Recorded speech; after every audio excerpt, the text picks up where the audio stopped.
According to Chris Cotillo, asked a source if the Red Sox came close on Teoscar Hernandez, and the answer was a simple one: no. Well, that's all you got to say about that one, right? Now, Teoscar Hernandez heading back to the Dodgers on a 3-year, $66 million deal. Includes a $23 million signing bonus. There's a little more than $23 million in deferred money. The deferred Kings are back at it again. While the deal includes a $15 million team option for the 2028 season, the Dodgers have not yet announced the signing. So, could end up being a 4-year deal. We'll just have to wait and see what ends up happening with that team option. But hey, good for Teoscar, good for the Dodgers. It was a great situation all the way around. Had a great season. He won the Home Run Derby, won the World Series, obviously, was a big part of that run. This is a great move all the way around, right? He was a fan favorite very quickly with the Dodgers this year. There was good chemistry with him and the team.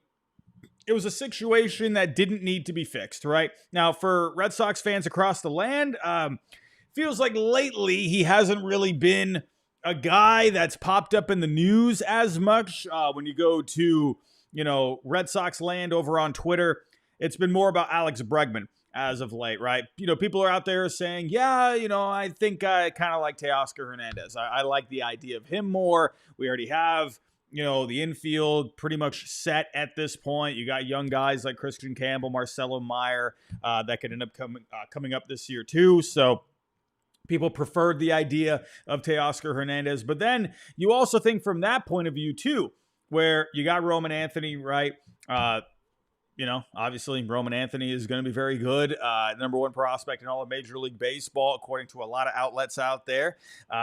He could end up being very special, and he could be a guy that ends up contributing this year. We'll see when he ends up coming up. Could you see a situation where he is, kind of like Jackson Merrill, or Jackson Merrill ended up getting an opening day spot, ended up being a big part of the Padres this year? Could Roman Anthony have a similar outcome this year? We'll just have to wait and see how things play out. But you could look at that, where could someone like Teoscar end up blocking Roman Anthony, right? When you take a look at the team right now, obviously you got Jaron Duran, you got Ceddanne Rafaela, you got Wilyer Abreu, and then you could have even seen that argument too. Teoscar Hernandez with the Red Sox probably would have been a better fit as the DH because his outfield defense is not great. They make it work over there with the Dodgers, but in right field, a very spacious part of Fenway Park. Don't know if that would have been a great fit. Wilyer Abreu obviously is a much better defender, so Teoscar, would you just put him out in left?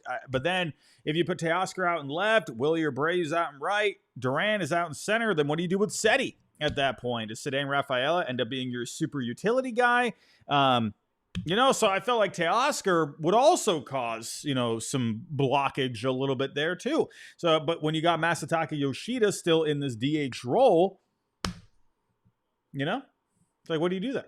What do you do? So Teoscar, I would have loved him on the Red Sox, don't get me wrong, but it is what it is at this point, and it ended up being where the Red Sox didn't really show too much interest in the end. Ended up just being, I guess Cotillo said it in another tweet, it was really just lukewarm, more just kicking the tires. The Red Sox, they had their chance last offseason, and they didn't seem similar. It seemed like they even got farther last year, right? It looked like you were almost at the finish line and they could have gotten something done, but in the end, he wanted more years, he wanted more money, so instead he took the 1-year deal with the Dodgers. So it is what it is. I'm a little sad. A part of me will always wonder what it could have been like with Teoscar over these next few years.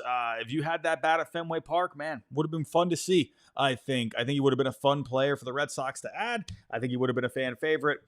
We'll see what ends up happening. But everyone, thank you for joining here tonight. Really do appreciate it. The goal for tonight, 100 likes. If we can get to 100 likes by the end of the stream, that would be amazing. And if you are new, think about subscribing over here at Fenway Faithful. We're having a lot of fun talking about the Red Sox. And hope everyone had a great Christmas as well. I hope everyone spent a good amount of time with their families, friends, had some good food, got good gifts from Santa Claus. Do appreciate all of you stopping by here today. Now, moving on here. Now, obviously, Teoscar is now off the board. All eyes are officially going to be on Alex Bregman. feels like all eyes have been on Alex Bregman for the past week now. Ever since Alex Cora talked about him at the winter meetings, we got a sound bite from him this past week saying that they are looking for a right-handed hitting second baseman. Well, another right-handed hitter who also plays second base came off the board today, Gleyber Torres, heading to the Tigers. This is a bit of a head-scratcher for a lot of people, right? Including myself. I think at the bat with Gleyber Torres, right-handed bat, he lost a bit of pop this past year. Don't know if I like the fit very much. But when this happened, I thought to myself, is this a pivot? Is this, are the Tigers out on Alex Bregman? But because, yes, when it comes to Gleyber Torres, he plays second base, right? Bregman, as of right now, is a third baseman. He is open to playing second base. But when you think of all the infielders the Tigers have, you got Jace Young. Colt Keith is going to be moving to first base now. What happens with Spencer Torkelson? I guess he seems like the odd man out at this point. You got Trey Sweeney, right? Projected to be the shortstop, but Javier Baez is getting paid a lot of money. Are you going to be paying Javier Baez over $20 million to ride the bench? I don't know.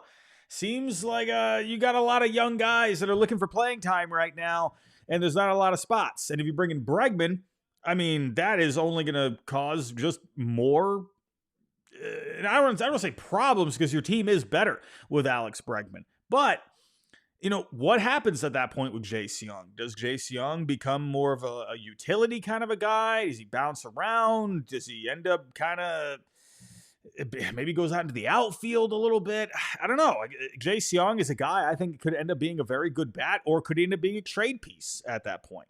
I don't know, man. It feels like it would get a bit crowded in Detroit if you brought in Bregman at this point. But I just mentioned over on the main channel, if you're think about the Dodgers, right? You just brought in Teoscar Hernandez. Remember, they brought in Michael Conforto, and when that happened, I thought, okay, is that a pivot from Teoscar?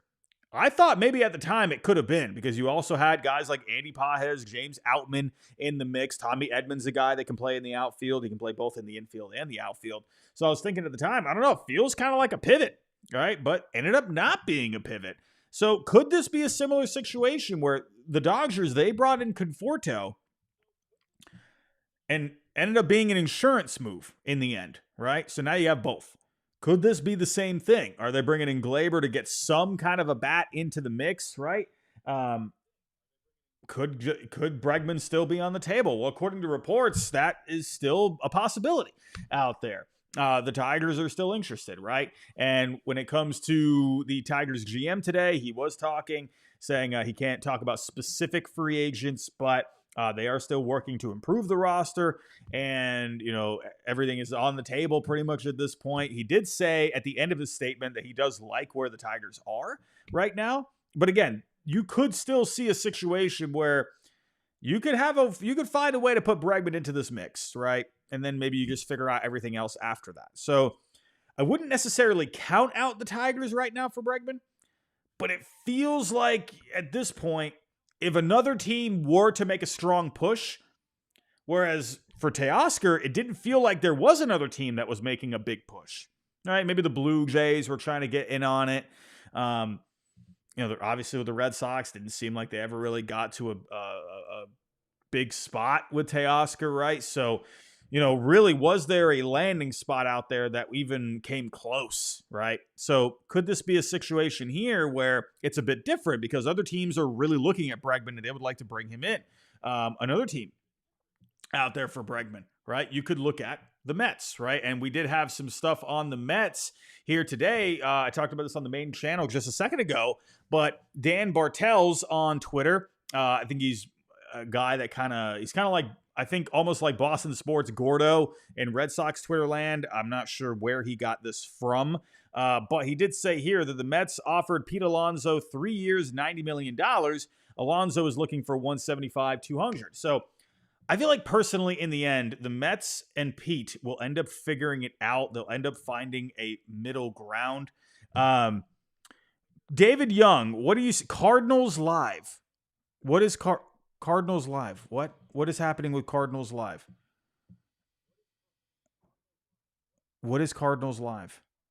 What are we doing here? What is Cardinals Live? What is Cardinals Live? Cardinals Live has something interesting. Hold on one second here, everybody. Is that the Twitter account? Cardinals Live. That's interesting. He says here, in the words of Jared Carabas, the streets are talking. I'm going to get to a certain player in just a second here. Thank you, David Young. I'm sorry. I see the chat, but I saw you were saying Cardinals Live, and I'm thinking, I don't know what that is. So I didn't know what that meant. I was like, are the Cardinals playing right now? What's going on? I don't know. But okay, we'll get to that in just a little bit. Thank you for bringing that to my attention. We'll talk about that in just a little bit. But with the Mets, could they find a middle ground with Pete Alonso? I think that's possible, right? But then we also had this today from John Frisella. The New York Mets are trying to figure out a way to sign Pete Alonso and Alex Bregman. The Mets are hanging back, waiting to see how the market develops. All eyes are on starting pitchers Corbin Burnes and Roki Sasaki. Anyway, but Bregman Alonso, could the Mets end up bringing in both these guys? I mean, I don't know. If you were to ask me one way or the other, I feel like you probably lean towards Alonso. And I can't think of many situations where a team ended up passing on their homegrown player to go for a more expensive option out there. So we'll see. We'll see on that. But Bregman, I still think, there will be people out there that argue it. I still think he makes a lot of sense, whether that be third base, second base. Here's what I'll say on this. The guys over at Section 10, they do a great job talking Sox. They were kind of arguing in their last episode where I think Tyler Milliken, he ended up saying he would be okay with Bregman at second base. I think Coley was saying that he hates that idea. He wants Bregman to be at third if they bring him in. Yeah, both make sense. Here's what I think ends up happening. I think if you bring in Alex Bregman, and it depends on what else ends up happening, but I could see a situation where Bregman is kind of hopping back and forth between third and second, right? I feel like you would end up doing some kind of a rotation in there, like Rafi, because he still wants to be at third base. So depending on matchups and whatnot, guys needing rest and whatnot, I could see Rafi still playing a little bit of third base here and there. Bregman playing some third base, playing second base some other days. Cora loves versatility. That's how I feel like it would end up shaking out. Then again, does Casas end up getting moved? Does Rafi end up playing first? And then Bregman would end up playing third. I don't know. That right now, if you end up keeping Casas, I feel like you would see a bit of a rotation. So I feel like both those guys, neither of them are wrong, right? I feel like you would see a bit of both. That's just my opinion, though. That would be my guess. David Young, do Bregman splits scare you? No, not really. It's kind of weird because Arenado had similar splits this past year too, right? Had trouble against left-handed pitching. Very weird. I just feel like at Fenway Park, man, he'll make the adjustments. I think even Arenado would do the same thing. Those guys are pros. I think they'll figure out adjustments for their bats to work at Fenway Park. I think they would be fine. I'm not worried about that because they have good track records in the end. So Red Sox, Bregman, I obviously still think makes a lot of sense, but you got to look out for the Mets here. You got to look out for the Tigers still too. Even though they got Glaber, my first reaction was, okay, they got Glaber, they're probably out of it. But then again, maybe they're not, right? A lot of people thought the Dodgers were out on Teoscar after they got Conforto. Even I did a little bit. Even I did a smidge. I was thinking, oh, okay, he's not going back. But it is what it is, right? Hey, we'll see. But right now, in my opinion, I feel like I don't know where. And Jared talked about that. Well, I don't know what Jared was doing on the Section 10 pod in the last episode. He was talking in hypotheticals, but he was kind of making it sound like he had maybe heard something or he did hear something, but he didn't want to just say it as a fact because he's being careful about it. I don't know. It was weird how he was wording it, but it sounded like he kept saying hypothetical a lot. Then it's like, okay, are you speaking hypothetically or do you actually know something, but you just don't want to say it like point blank as something that you've heard? He was being very careful with it. So, but then Jared was also saying too, hypothetically, that, what are even the offers for Alex Bregman at this point? Have we heard anything? The Astros supposedly made an offer for Bregman. What was it, like 6 years, 156 or something like that? I don't know. What have the Red Sox made an offer yet? Have the Mets made an offer? Is there anything on the table? What is happening? So I don't even know what is the end game. When is the end game for Bregman at this point? I don't know. But if it ends up not being Bregman, right? Don't forget, you got someone like Anthony Santander still out there, which I don't know. Like, I don't hate the idea of Santander, but it just kind of, I know he's a switch hitter. I know. But he's not just going to become a right-handed hitter full time with the Red Sox, right? I had someone quote me a little while ago on a Santander tweet that I put out because I mentioned, the Red Sox need a right-handed hitter, right? And then I don't remember who this was, but they quoted me and they said, well, maybe Santander hit more lefty because there's more righty pitchers in the league. Well, I'm like, well, yes, obviously, but like that doesn't mean he's just gonna magically become a full-time right-handed hitter. He's gonna hit righty. So Santander to me, I guess would be fine. The power would be good for the lefty power would be good at Fenway, right? You need that kind of power at Fenway Park if you want to, like Ortiz, obviously a lefty bat. We all talk about the righty bats, with the Red Sox, but the lefty, there's been a good amount of lefty bats that have worked out in Red Sox history, right? But that Ortiz power worked, right? Obviously with the deep right field. So Santander, I think his bat would play at Fenway, but it's kind of like you're looking for balance in the lineup. Yes, he's a switch hitter, but he's going to hit more left-handed. So I wouldn't hate it, but it would just feel like, but I could also see Cora being like, ooh, a switch hitter. I like versatility. I like flexibility. I like that. We can work with that. So don't forget about Santander. What I think the Red Sox probably like with Santander is that you're probably going to be able to get him on a shorter deal. But they didn't want to get Teoscar on a 3-year deal. So are they going to get Santander, who's probably going to be getting, I would say probably 4. I mean, he's younger than Teoscar. So he'd probably get a 4-year deal at least. 4 or 5-year deal. Will the Red Sox want to do that? They could have just got Teoscar for 3 years. I don't know. But then let's get back to what we just got here. Cardinals Live. Don't forget about Arenado, ladies and gentlemen. Oh, he just put this. Oh, ooh, we got something here. Let's read. Okay, so he just put... Wait, hold on a second. Okay, he just put... Wait, hold on.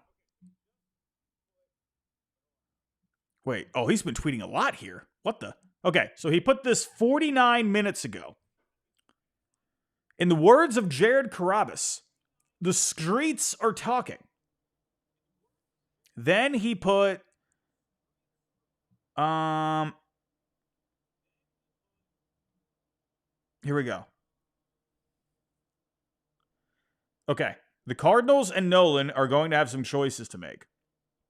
Where he wants to go is clear, but there has been no movement on their end to include more money in the deal, causing those teams to hold strong. It's a standstill. The Red Sox have been one of the few teams interested in Bregman that have really made a push to figure some things out for Nolan. Oh man, we got some juiciness here. We got some golden tidbits. The Red Sox are one of the few teams interested in Bregman that have really made a push to figure some things out for Nolan, including talking to Nolan's agent Joel Wolfe about the team's plans and asking if Nolan would want to come to Boston. Also indicates Boston would absorb a little money, likely close to Houston.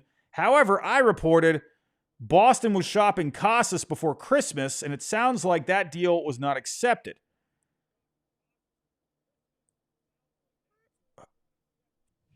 Mets, Phillies, all Bregman teams that still play a small role here in the game. All right, so I think he put something else. he put back on December 11th, the Red Sox could be pushing for Luis Castillo, and hearing Cardinals and Sox discussing Arenado earlier today and plan to continue this evening. The Red Sox smoke coming nationally soon, 100%. Then he put here, half of this update has happened, and I still expect some Nolan Red Sox smoke to come to light. And this is great timing, because this was because to me, if the Red Sox don't want to play ball with Bregman and the money, well, I've been kind of saying this all along. I would love Alex Bregman. I've been saying either or, Bregman or Arenado. I would love Bregman. I would. But Arenado, if you're looking at it from a contract perspective, it might fit what the Red Sox want to do, right? I don't know if they're going to go long and you go back to the way they've been behaving with the contracts. Yeah, I know they came out and said this offseason, yeah, luxury tax, okay, whatever. Well, whatever. You know, Sam Kennedy saying all the good things, right? At the end of the day, actions speak louder than words, right? And you look at the actions going back to last year. Yes, a bit more aggressive this year. They brought in Crochet. Good first step as you start to get into a competitive window. But last year, they only wanted to go 2 years for Teoscar. They are wanting to keep the years at a minimum. Anthony Santander, sure, I wouldn't mind it, but he's probably going to be looking for 4 or 5 years. Arenado is someone that you can have for 3 years. He's going to improve your defense at third base. Raffy can be either a first baseman or a DH.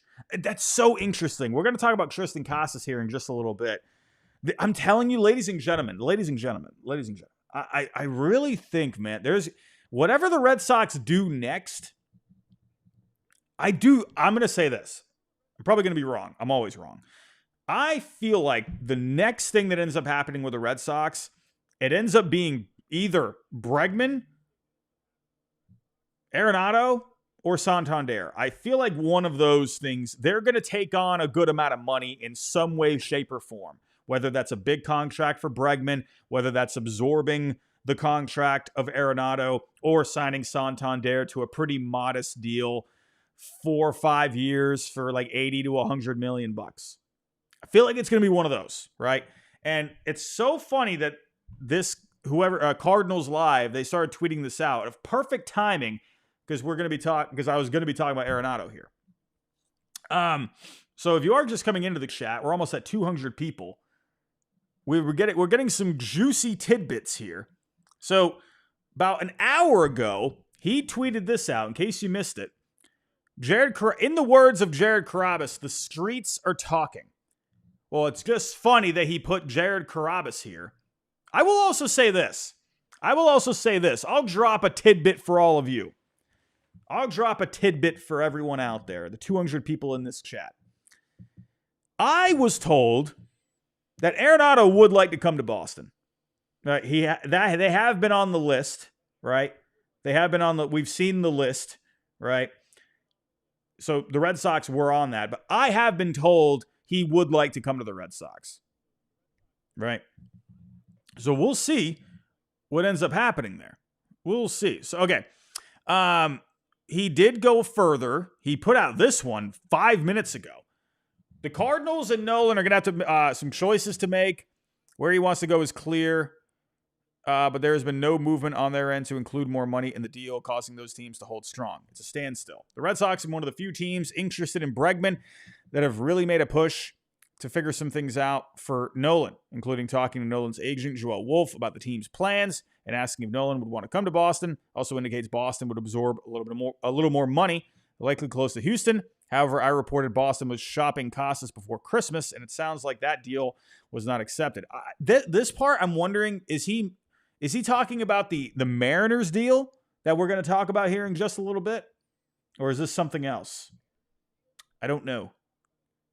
I will also say this. Do not expect... I see a lot of people say this when it comes to Arenado. I will also say this. Do not. I would be shocked if this happened. If it happens, it'd be great. I just don't see it happening.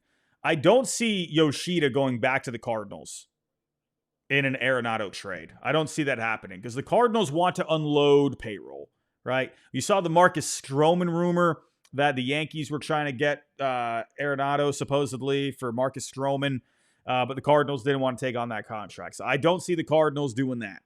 So you can get that out of your brain. I don't think that's going to happen. It's going to be very similar to what the Astros were going to do, right? So let's open up the good old simulator. Let's open the good old simulator here. What would a trade look like? Well, we had gotten reports that the Astros or the Cardinals were going to pay around $15 million. Well, not the Astros. Let's do the Red Sox. Here we go. So, Red Sox, Cardinals, not the Brewers. Cardinals. And let's do Arenado. As you can see here, has a negative value, right? What just so happens to be the Astros were wanting to for the Cardinals to pay $15 million, right? That falls right in line for right around what baseball trade values is saying here. Right around, they have 16.6 on the median. So that's right around what was being reported, right? So if the Cardinals offered $15 million, right, then you're looking at maybe just sending back like a lower level prospect. You know, I honestly think it ends up being probably similar to the Cody Bellinger trade, right? You send back like someone at a equal value to around Cody Poteet, right? That's what the Cubs, or that's what the Yankees ended up sending back. You know, someone in that range, right? I don't even think maybe you could send back Josh Winkowski. Even that feels like it's probably a little too much. You got to think with Arenado, it's not the player, it's the player and the remaining contract, along with the projections for the next few years, right? But I think Arenado would fit very well at Fenway Park, personally. But could you do something like, I don't know, send back someone like a Brooks Brannon? You know,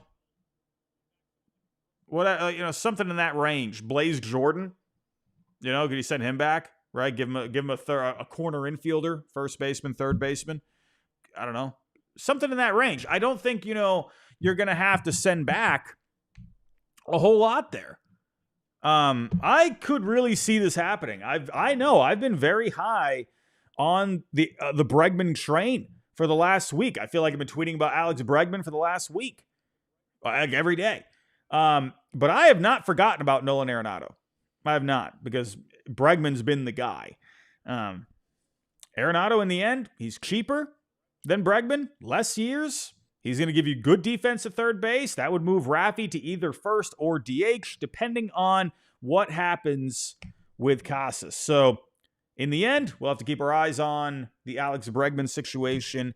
If you were to ask me what's more likely at this point, I don't know. I don't even know if there even is an offer for Bregman. I don't know. I got nothing. I don't know what's happening there, but I do know he's going to be expensive, and the Red Sox have not really gone there in the last couple of years. They did it with Trevor Story a few years ago. Are they going to do this? Are they going to do it with Bregman? I would love Bregman. Oh, I would freaking love that. Love that. But Arenado, the contract situation is more digestible. Now, speaking of Triston Casas, we had another little juicy tidbit the other day. The Red Sox reportedly offered Triston Casas in potential salary clearing trade for Mariners pitcher Luis Castillo. Man, oh man, people got grumpy at this one. And I can understand. I totally get it. I got to be very careful with how I say this, because people are going to get grumpy, and I'm going to say this right off the bat. I don't think that would have been a good move. However, I understand it.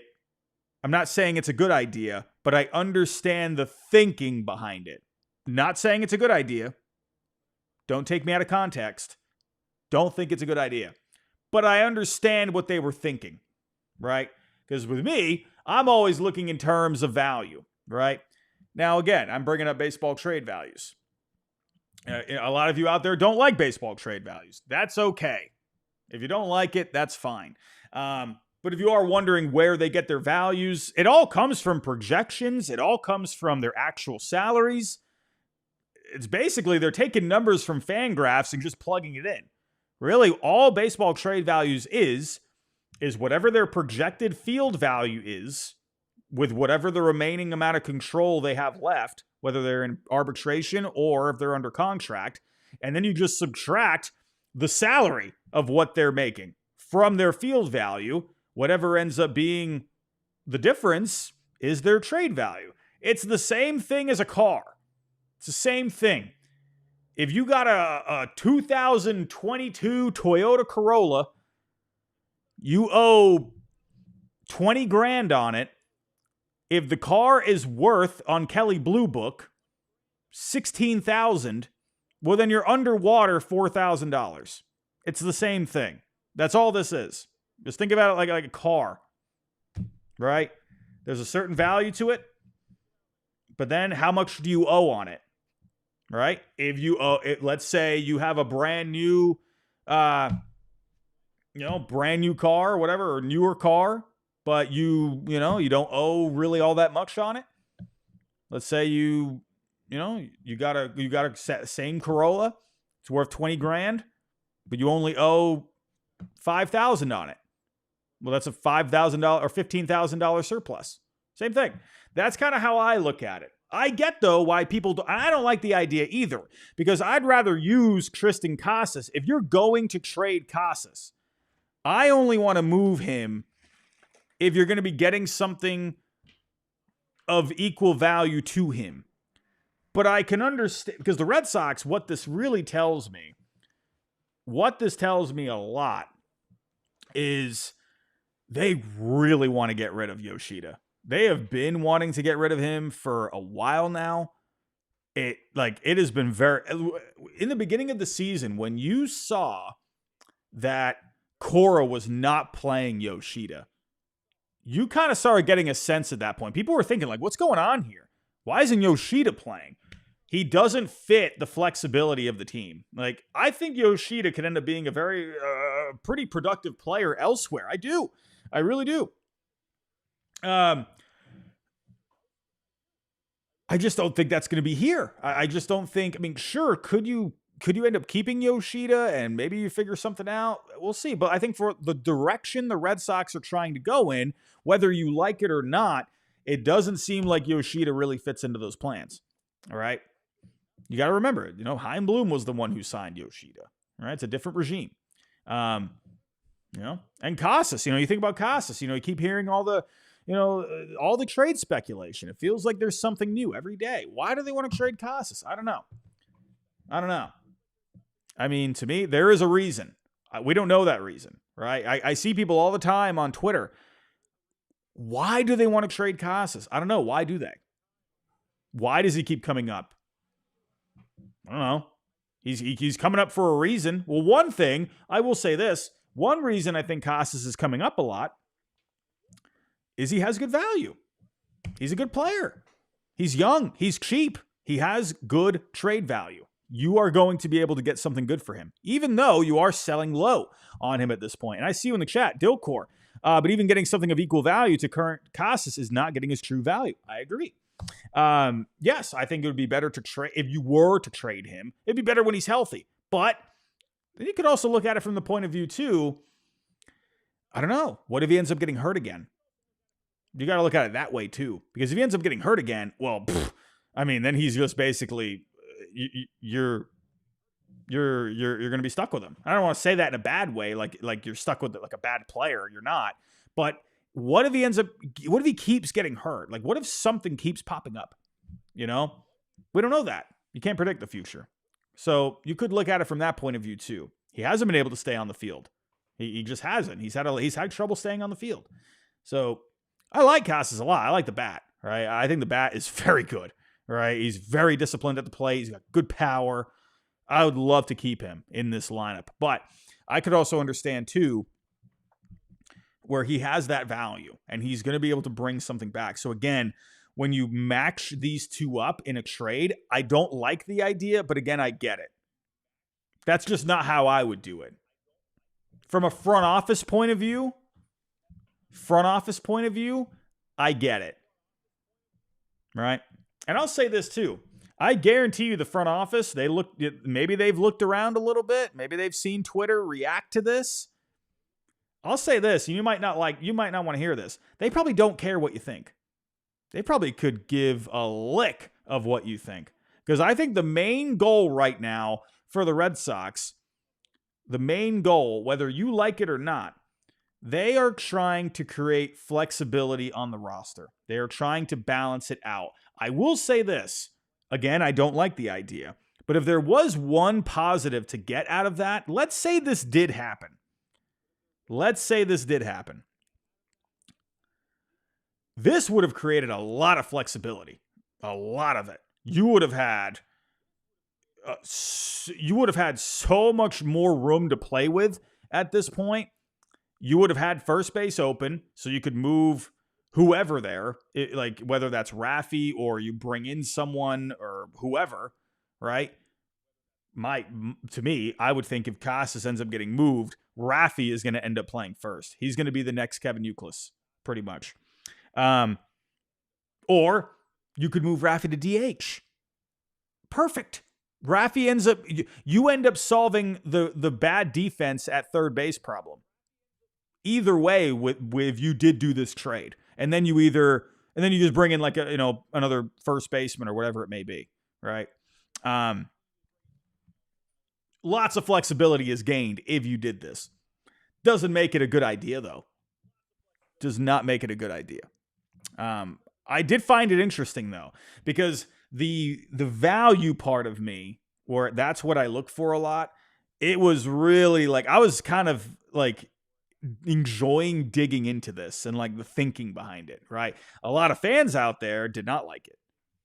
I get it, right? Because this is probably the last option you would want to do, right? You probably don't even want to do this, obviously, because you're kind of just But then you could look at it from this point of view too. I saw someone mention this, and I thought the same thing.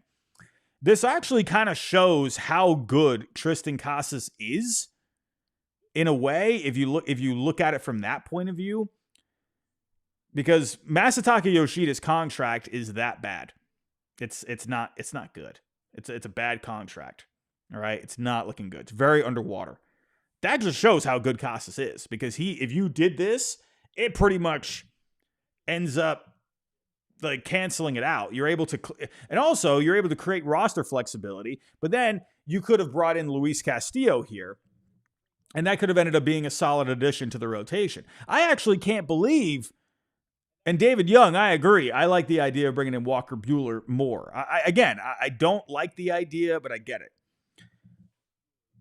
I can't believe the Mariners said no to this. Like, why would the Mariners say no to this? Listen, Mariners fans.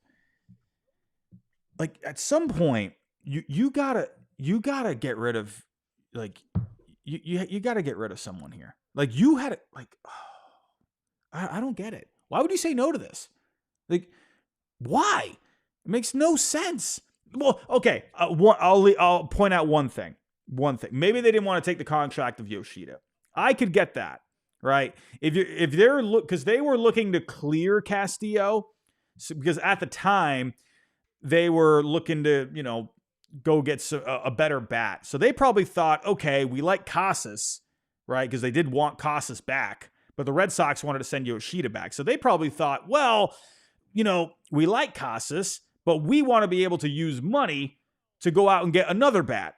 In this situation, the other bat in their mind was not Yoshida, right? So they wanted Casas and then go out in free agency and go get, use the savings for Castillo and go try and get, whatever, whoever out there, second baseman, someone, anyone, whatever. Yoshida was not the bat they wanted. So I can understand why they turned it down, But like at the same time, are you going to have this good of an opportunity? You know, like, I mean, I don't know. I feel like Yoshida would have been but then again, you got Luke Raley there. You know, I feel like I just feel like you're getting good talent back in this deal. You got to kind of work out the roster if you're the Mariners if you did this, but man, you're getting a good upside bat with Casas. Yoshida could end up being productive if you get him right. I don't know, man. I thought this would have been good for the Mariners. I can get why they turned it down. I can't believe they turned it down, right? Maybe they feel like something else could come up, but I wonder if the Mariners end up looking back on this and think, dang, we should have done that deal, you know? Because the Mariners' offense right now has not improved. Are they going to improve? I think it depends. If the Mariners end up making a better move at some point, then yeah, okay. But if they don't, well, then you think to yourself, did they make a mistake not doing this? We'll see. Again, don't think this is a good idea, but I understand the thinking behind it, right? Now, getting back to Arenado, let's see. Did he put anything?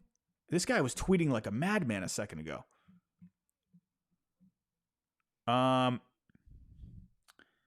Let's see. Just looking real quick here. No, last thing he put was that. But like I said, everybody, look out. Don't be surprised if Alex Bregman doesn't come to the Red Sox. Don't be surprised. Because it's a large contract, and I don't know if the Red Sox are going to play ball. Arenado, I think, probably makes more sense from a financial perspective. I think so. What do we got here in the chat? Yes, Manny A in the chat says, hit them likes. Everyone, we're only at 57 likes. Come on, we got to get to 100 at least. Derek, yeah, the reason, the Mariners, they didn't want Yoshida's contract, right? David Young, Robbie, would you rather have Bregman or Crochet extended? Ooh, I mean, of course the answer is both, but if I could only pick one, if I'm allowed to go out there and get Arenado, I would do Crochet. Yeah, I would extend Crochet. Justin, heard Coley mention Correa. Listen, I've been on the Correa train, man. Carlos Baerga, he tweeted that, or what did he tweet that? I can't remember if he tweeted it, but he reported that at one point that the Twins were listening on Carlos Correa. The Twins, they got some TV money issues going on right now, man. I feel like for Correa, that's interesting, right? He's got 4 years left on that deal, 4 years, $130 million. Arenado would be a lot cheaper and less years. And with Correa, he is an injury risk. So that's one thing you got to consider. So I feel like the Red Sox are not going to go that route. Yeah, KMD, Section 10 floated Yoshida for Correa. That's not happening. Nope. Yep, on MLB The Show, maybe. Maybe work out a deal there. But the problem is, while both are owed a lot of money, Correa is projected for a lot better on the numbers. Carlos Correa, go look at Correa's numbers this year. Yeah, he missed half the season, but he put up listen, perspective time. Carlos Correa put up a 4.3 F-WAR this year over 86 games. Bregman, over 145 games, put up a 4.1. Yeah, Correa, numbers-wise, oh yeah, I would love Carlos Correa. Love him, man. I think it'd be awesome. That's a guy you would like to have. That's what I like about Bregman is he brings that pedigree, right? That, tons of postseason experience. Carlos Correa too. I think Correa would be a good leader on this team. He would be that guy in Boston. He is owed quite a bit of money over the next 4 years, but he is projected for far better numbers than Yoshida, and that's the difference. They're both owed quite a bit of money, but Correa is owed more money. However, he's projected for far better performance over the next few years. I mean, Correa this year, Fangraphs, they're projecting him to be right around a 4. Yoshida's projected to be like, what, a 1 at this point? What is even Yoshida's projections at this point? What is he at? He's at a 1.5. So yeah, and that's only going to keep going down over the next 3 years. So yeah, Correa, he is far more valuable. So even though they are making money, Correa, that would be a very lopsided trade. So the MLB channel, Casas is getting traded. I do wonder if there ends up being a situation at some point where Casas gets moved. I just feel like at some point, man, at some point, it's just been so hot, you know? I don't want to say it's inevitable, but you just hear it so much. And I wonder, could you see a situation now that I'm thinking off the top of my head here? Man, could you maybe? Probably not, because you got Jose Miranda at first base. Unless maybe, could Miranda play another position? Miranda can move around. I have an idea. Ooh, I got a juicy idea. I got a juicy one here. How about this? Hold on a second. Let's get the wheels rolling here. What if we did this? I don't know if Twins fans would like this. To be honest with you, I mean, listen. Could you just do Carlos Correa? I don't know. I feel like from the Twins' point of view, they'd probably say no on this. I mean, could you just do Carlos Correa for Tristan Casas? I mean, yeah, player-wise, probably doesn't line up all that well. But if you're thinking about it from the Twins with the money, you're able to unload all that salary, and then you got a high upside first baseman in Tristan Casas. And if you're the Twins, I mean, if you move Correa, the problem is who plays short? I mean, you got Brooks Lee, but Brooks Lee feels more like a third baseman at this point. Royce Lewis could be your second baseman. Brooks Lee can be your third baseman. I mean, so they would need to get a shortstop. They would need to get a shortstop. That's the only thing to consider there. Unless if you did, I mean, I don't know. Edouard Julien had a bad year. So I feel like the only guy that would be, you have Brooks Lee who can play short, but the defense wasn't very good with him. Well, David Young, the problem there is with Hamilton, he's not a great shortstop. More of a second baseman, I would say. Something to think about. I wonder if Red Sox fans, a lot of them out there, you end up, if you were to maybe do a deal like this, Casas for Correa. Yeah, Justin, are the Twins just selling everything off? I mean, I guess payroll is a bit of an issue, right? Teams are having that issue right now when it comes to the TV. So, yeah, Jill, I see you. I know you don't like it. If you were able to trade, if you have to trade Casas, my perspective, I would like to keep the bat in the lineup. But if you were to move him, I want something that's going to help the team, right? That's why I didn't like the idea of Casas and Yoshida. Sure, Castillo helps the team, but I would rather use Casas to get someone that's going to give you more value. To me, Carlos Correa gives you more value than Luis Castillo. Yeah, you are clearing out payroll with Yoshida. That would have been nice, but I want someone that's really going to make an impact. Luis Castillo, I thought, okay, that's a decent addition, but he wouldn't be Carlos Correa over a full season.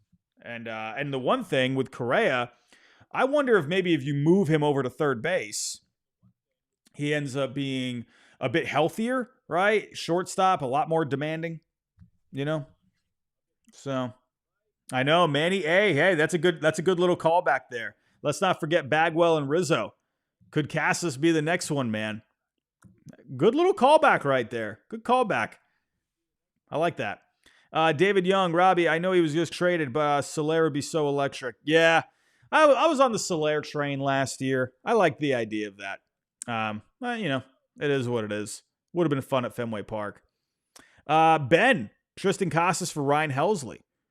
I think you would actually need to put more with Helsley. I know that might sound crazy, but you got to think he's got one more year left, and he's a closer. Not bad. I'm not taking anything away, but just based off of value, right? You need more with Helsley, right? 1 year of a closer is not worth 4 years of a high upside first baseman. If you add more, maybe, possibly. Arenado, Helsley? Well, no, because if you did, no, that still wouldn't work. I wouldn't like that. If you did Arenado, Helsley just makes up the difference in the underwater contract for Arenado. So that wouldn't work. You need to do Helsley, Arenado, and cash for Casas. But then from a player performance point of view, that feels like too much from the Cardinals. So I feel like you'd be getting a first baseman, but, with upside. I think for the Cardinals, I feel like they would rather do separate deals there, right? We'll see. We'll see, everyone. But everyone, that's all I got here for tonight. Just wanted to come on here. It's been a few days. It's been busy with Christmas. Wanted to come on, just talk some Sox, get the latest on what's going on. Again, Teoscar Hernandez in a Red Sox uniform, unfortunately, will not be happening. I would have loved to have seen it. Back to the Dodgers. We'll have to wait and see on what happens here, with Alex Bregman. Again, I still think the Red Sox are going to be in it, but in the end, I just don't know if they're going to play ball when it comes to the money. I would love Alex Bregman. I think he'd be a great player for Boston. I think his bat fits very well. Embrace Vladdy for next year. I think Vlad's going to be a big target, and I actually wonder if maybe that's also part of why the Red Sox would like to trade Casas now while his value is high in case he does get hurt again. Because if you were able to move Casas now, figure something out for first base for this year, and then you go make the push for Vlad, then yeah, I think that could be part of it. I think a lot of people, they look at the Casas situation now and they're like, no, I don't want to get rid of Casas. Well, maybe the Red Sox, they got their eyes set on Vlad for next year. We'll see. But Bregman, I would love him. He might be too expensive, though. I'm not going to get, I'll be pretty sad if he ends up not going to the Red Sox. But I do think it's really Red Sox, Tigers, Mets at this point. Tigers are interesting because of Glaber. I don't know. But again, Arenado, I think, from the player perspective, from the contract perspective, I feel like he makes a bit more sense. I would love Bregman. I would. But Arenado, I think from the entire package, probably seems a bit easier for the Red Sox with their tastes as of right now. And again, we'll keep our eyes on this, man. When it comes to Casas, the fact that I see you, KMD, Mike Lowell 2.0, that's how I see it. That's how I see it with Arenado. Keep your eyes on the Casas situation, everyone. And I wonder, could you see a situation like this pop up again? Could you maybe see the Red Sox try to do this again? They tried it with Castillo. Yeah, I mean, it ended up getting Walker Buehler, but could they do a similar situation? I would think probably not. That was a unique situation where that could have happened. There's not many other scenarios where if you are looking to bring back value for the team, there's not many other options out there that would work. Mitch Keller is an example, but I feel like Keller, you already have, you already got guys in your rotation at this point. I feel like, after you got Buehler, probably not going to happen. I don't know. I'd have to look into it more, but maybe the Red Sox try this again and they try to, bring back some value to the team using it this way, but in another area. Maybe they try to bring in a right-handed hitter with this way. I don't think you would see this with Taylor Ward. Oh boy. If they did Casas and Yoshida for Taylor Ward, I would flip out. I would be pretty upset about that one. But I don't think they do that. No, but again, keep your eyes on. Maybe they try it. We'll see. We'll see. But everyone, I'm out of here. I'm going to wrap things up here. Go have yourself a good rest of your night. We'll probably be back here Sunday night unless something happens here tomorrow. Who knows? Maybe something ends up happening tomorrow, and I'll be ready to go live with it. If it is a big one, probably look for the main channel, and then I'll do a separate podcast episode here to talk about it. But everyone, turn on notifications if you can. Hit that like on the way out for me. And if you are new, think about subscribing. We're trying to get to 3,000 subscribers here. But everyone, go have yourself a good rest of your night, and I'll talk to you next time.